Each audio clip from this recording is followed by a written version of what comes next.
Sementara itu, Perdana Menteri Israel Benjamin Netanyahu mengunjungi lokasi tempat perlindungan bom di Beit Shemesh yang hancur akibat serangan langsung roket Iran yang menewaskan sedikitnya 9 orang.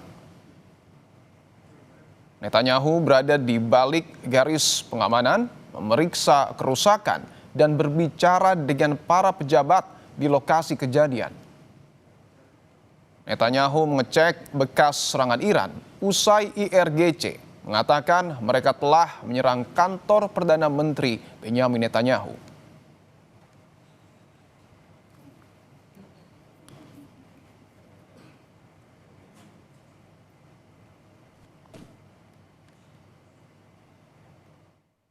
The tyrants of Tehran target civilians. We target the tyrants of Tehran to protect civilians.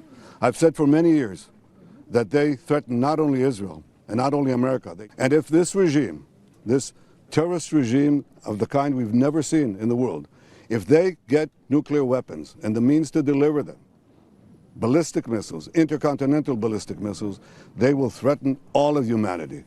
So we set out to protect ourselves.